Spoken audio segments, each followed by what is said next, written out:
Avec Minispot, j'apprends tellement de choses. Avec Minispot, j'apprends tellement de choses. J'espère que mon Seigneur sera satisfait de moi.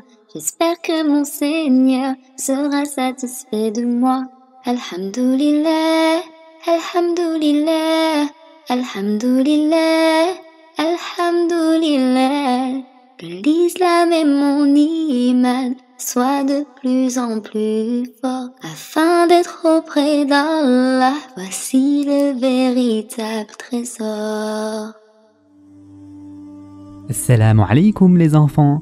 Aujourd'hui, Inch'Allah, nous allons continuer l'histoire du prophète Isa alayhi salam.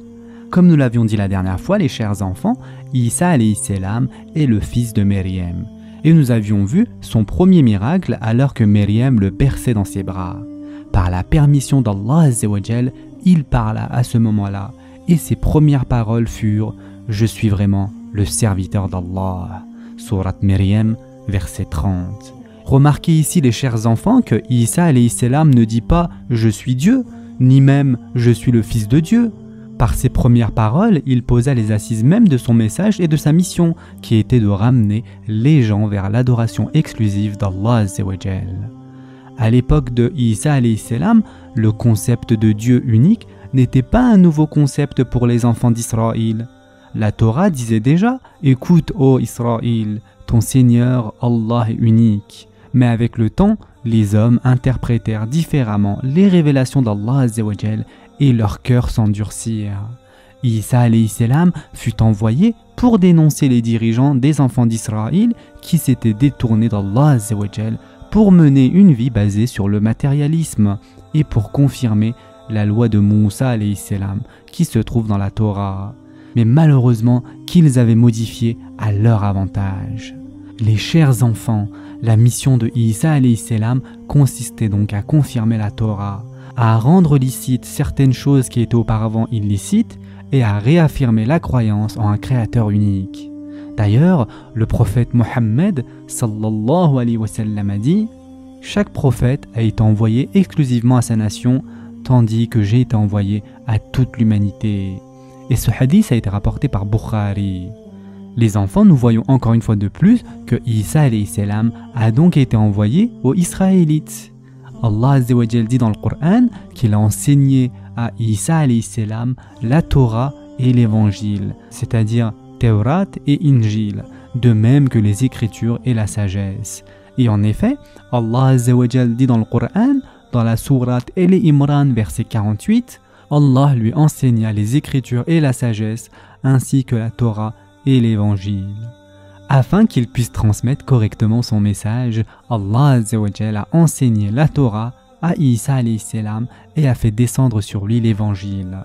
Allah Azza wa Jal a également doté Isa alayhi salam d'une facilité à guider et à influencer les gens, et il l'a renforcé de signes et de miracles divers.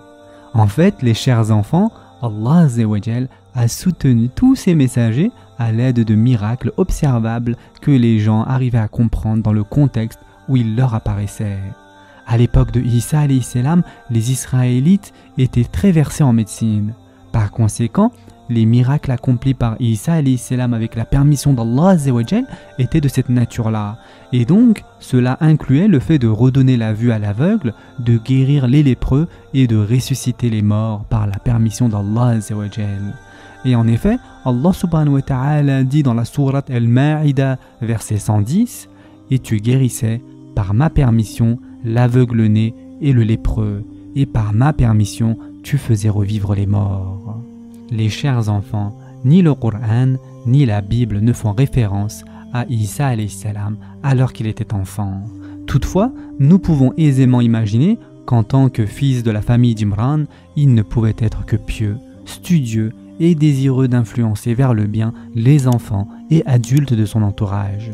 Tout de suite après la mention de Isa alayhi salam parlant au berceau, le Coran raconte l'histoire de Isa alayhi salam façonnant un oiseau dans la glaise puis soufflant dedans pour lui donner la vie par la permission d'Allah. Et en effet, Allah subhanahu wa ta'ala dit dans la sourate Al-Imran verset 49, « Pour vous, je façonne la glaise et lui fais prendre la forme d'un oiseau. Puis je souffle dedans et par la permission d'Allah, cela devient un véritable oiseau.